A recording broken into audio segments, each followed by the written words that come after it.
Stroman and the Sports Shop on Buzz Sports Radio. D-Stro. Good morning. Good morning, good people. How are you? Doing well, Dr. Stroman. How you doing this morning? I'm doing well.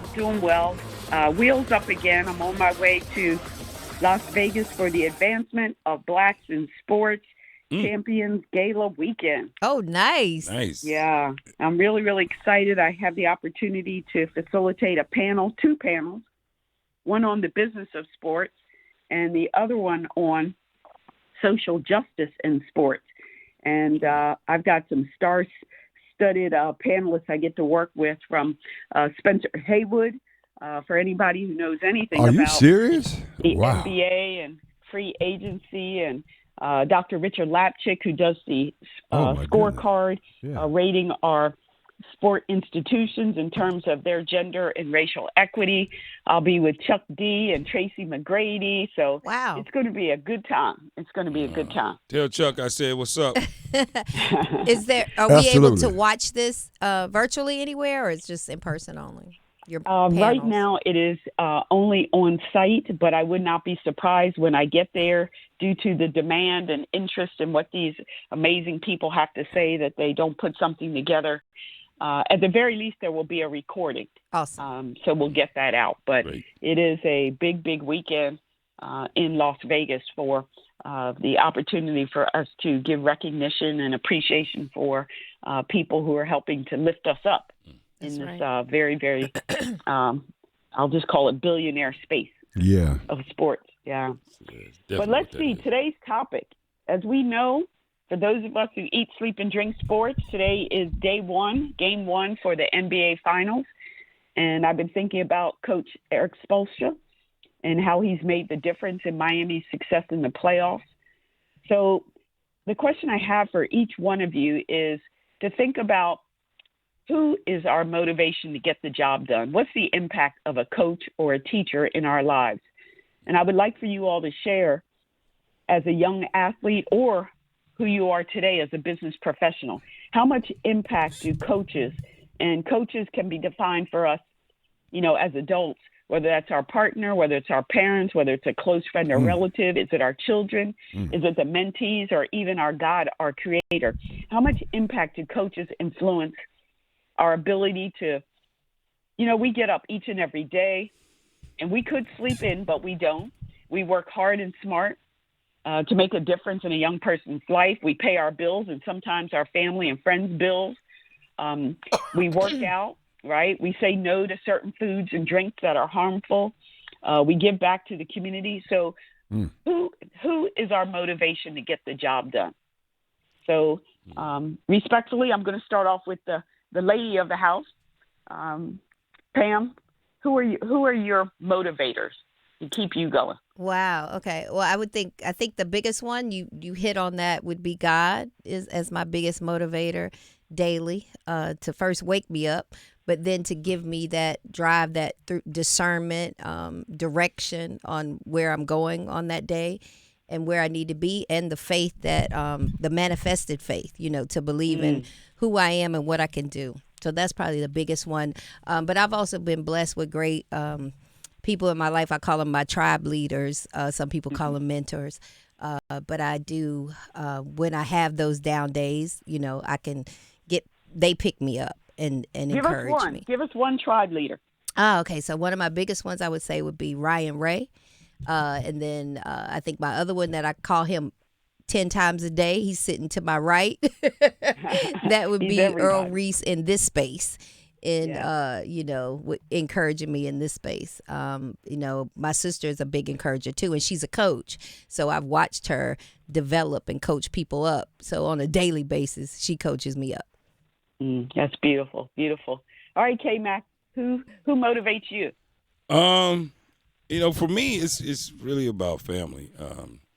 My family, has always been a big motivating factor for me.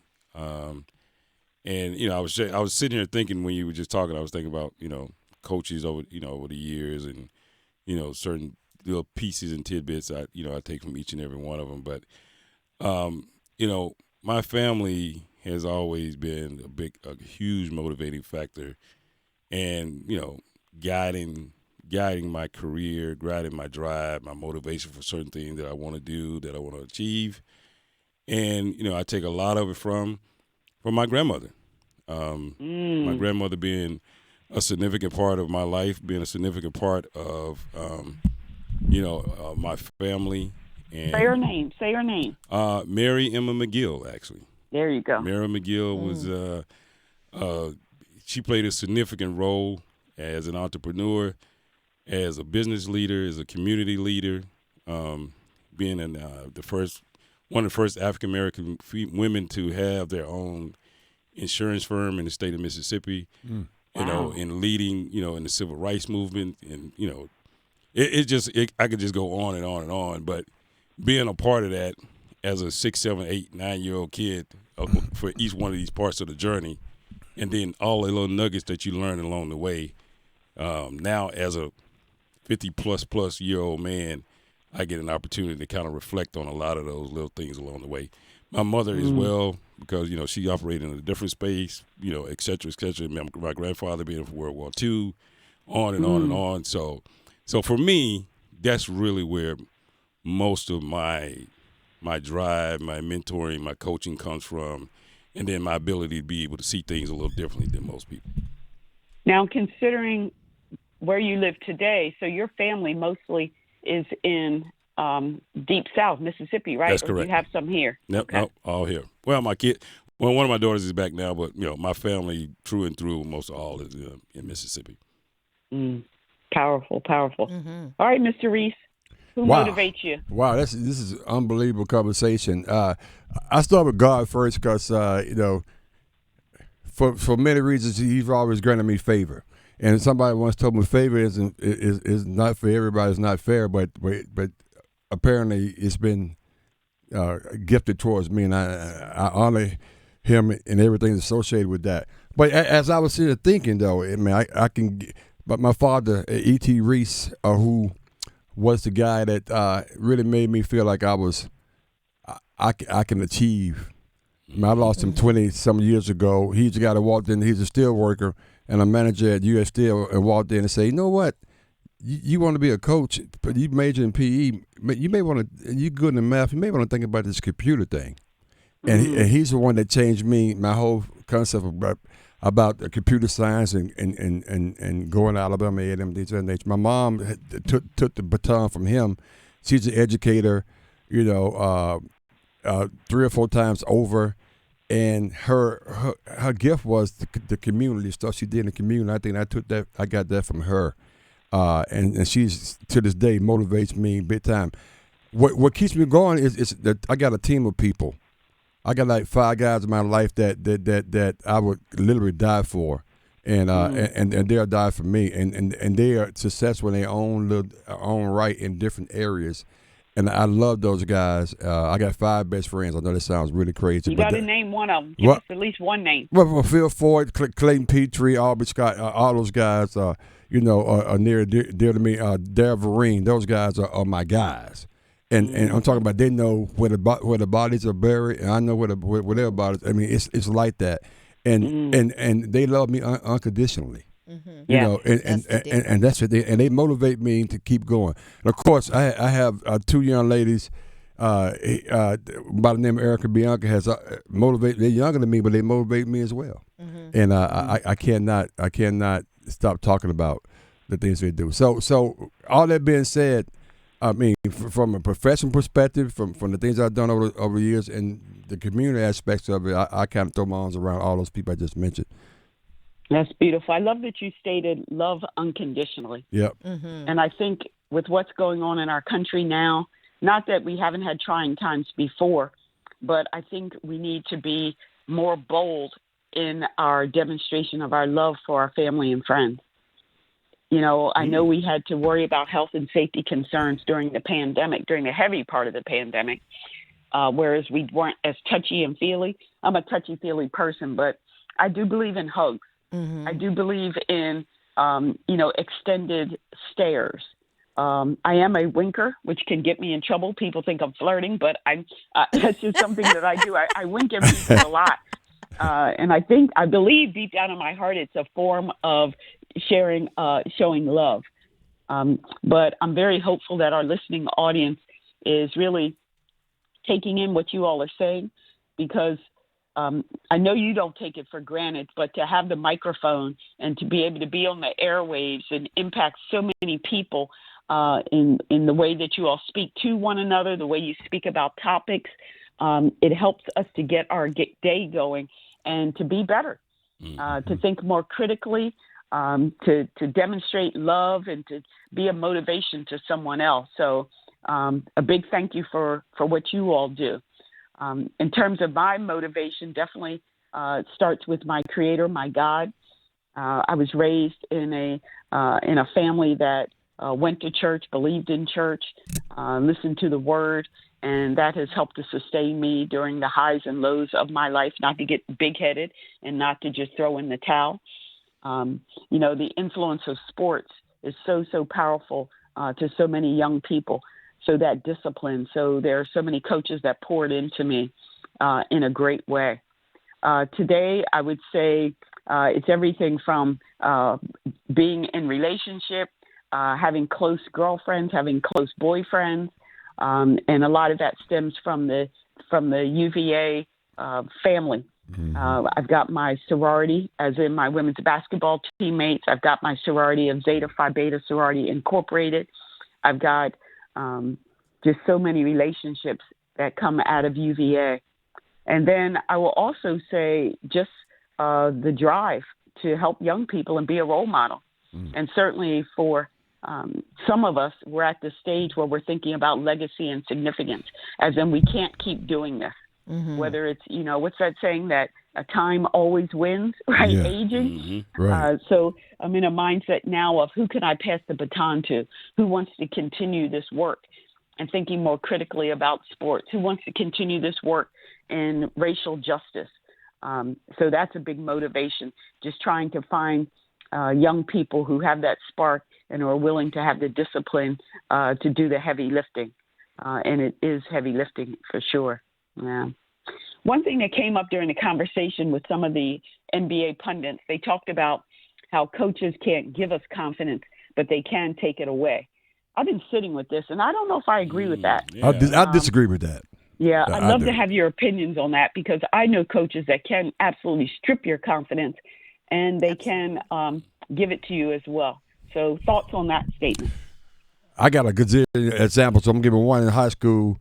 Coach Tucker told me, because I was out there, I was a decent shooter. He said, if you don't shoot the ball, I'm taking you out of the game.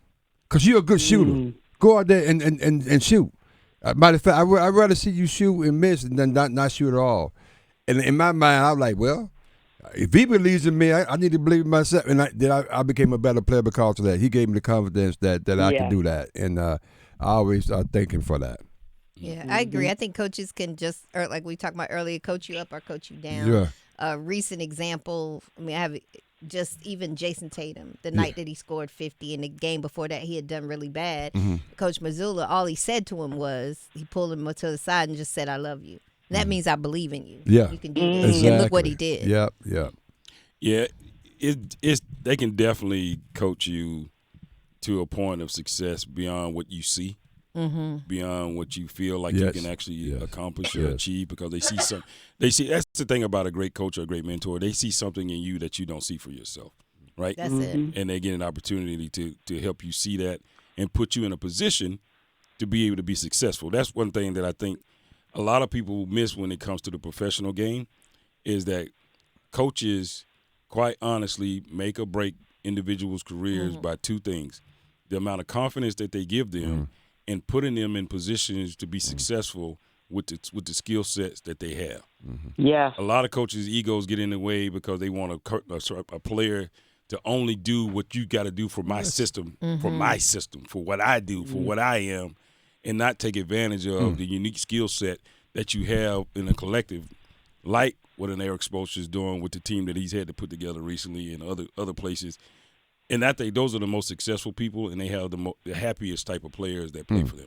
Man, I got to jump on that because you made me think about so many things. But and not only in sports, I'm talking about just in business, life. in life. Yeah. That's right. Where you have a manager whose ego to the point where they're not going to try to give you the opportunity because of their ego, as opposed to somebody say, you know what, I want a better organization. This lady, You're good at this. A guy, you're good at this, and I'm gonna put you in position. That happened to me a couple of times I've been where, in spite of all this, I'm gonna put you there, Right. Because I believe in you. You can do it. Versus, I ain't gonna put you there because it's gonna look bad on me. Really?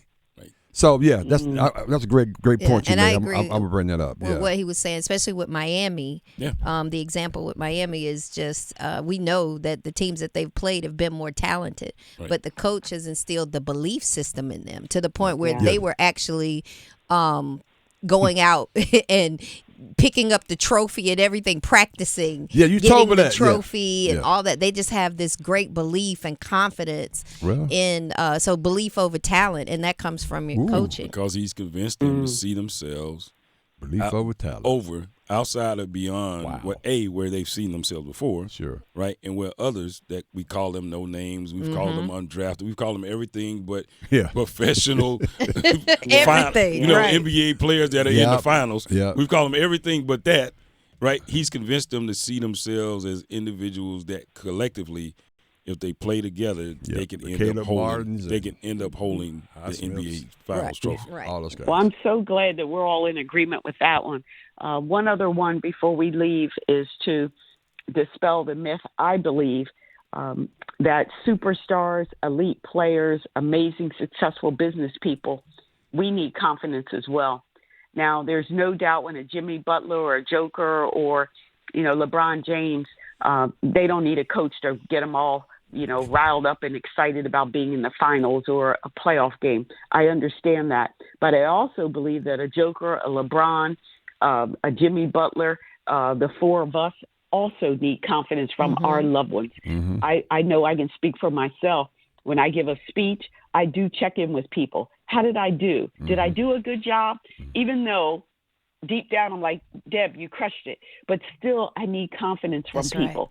I don't want anybody to believe, a young person to believe that once you arrive or once you become a subject matter expert or once you have your own business, that you don't still need love, unconditional love, that you still don't need someone to say, good job. That's right. That's awesome. I love that. And I'm the same way with everything I do, but especially, different things where I have to host or speak or things like that. I'm always talking to my girlfriends and they're like, why are you worried? You do it all the time. Well, I think if you get to the point where you don't need that reinforcement, then something wrong. Then you're not humble. Right. It keeps you humble. Right. To know that, I need this. Yeah, I agree, but I think more than anything, high performing individuals, I'll just leave it at that, high performing individuals, no matter what it is, business or sport, I think they need people they can trust more than anything. Yes, yeah. And that's who you go to. Right. In those you just 100%. need people you can trust, like even if it's your teammates. Like you need a person that if you're making that pass, you have no doubt, you have no question, you know what they're going to do. You need people you can trust, right? You need somebody that if someone that has to be in the room that you're not in, but that one person that you trust is in the room, you have no doubt. All good. Absolutely. That's what Thank you, my that's what that's friend. about. That All right, Dr. good Strowman. stuff. That was great stuff, D-Stro. Appreciate you. Appreciate Look, hope we got her ready for the conference. I think she's I think she's ready. I think she's good and ready. I think she's ready for the conference. Look, we were a test run. We were